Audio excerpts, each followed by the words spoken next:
ជាបឋមនាងខ្ញុំសូមគោរពគណៈកម្មការជាទីគោរពសូមគោរពលោកគ្រូអ្នកគ្រូអាណាព្យាបាលនិងសិស្សានុសិស្សទាំងអស់ជាទីគោរពស្រឡាញ់នាងខ្ញុំឈ្មោះរិនម៉ាលីសជាសិស្សថ្នាក់ទី 9A នៃសាលាអនុវិទ្យាល័យភ្នំយ៉ាតនៅក្នុងថ្ងៃនេះនាងខ្ញុំសូមស្មូតកំណាព្យមួយបទដែលមានចំណងជើងថាច្បាប់គោរពមាតាបិតា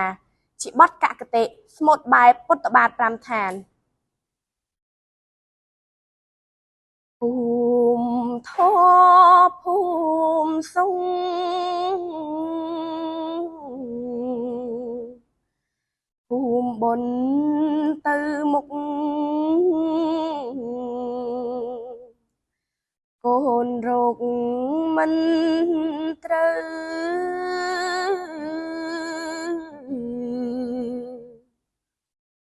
មិនស្ដាប់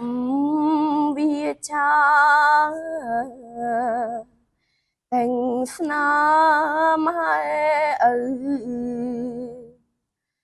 តែងចង់អើយអល់ផ្លូវប្រាប់កូនប្រុសស្រី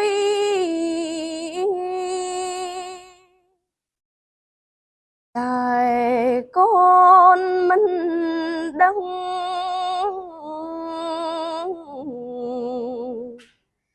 ច្រើនណាស់តែខឹងនឹងម៉ែឪស្ដី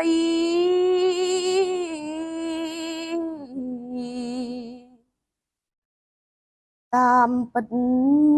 គួរស្ដាប់ទូរស័ព្ទសំដីលោកហើយគប្បីគោរពបូជាដូចស្ដាប់ព្រះសង្ឃលំអត់អោនអង្គបង្គំវន្ទី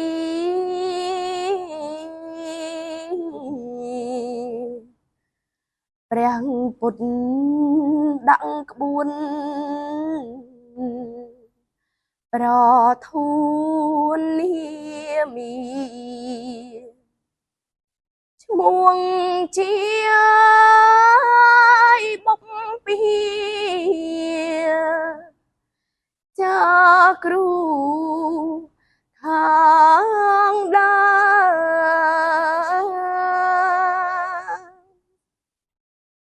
សម្រាប់ទូមាន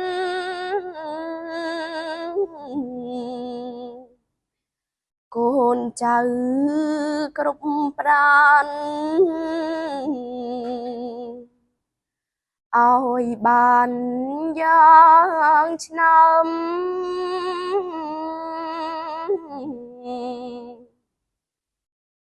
គុំឲ្យ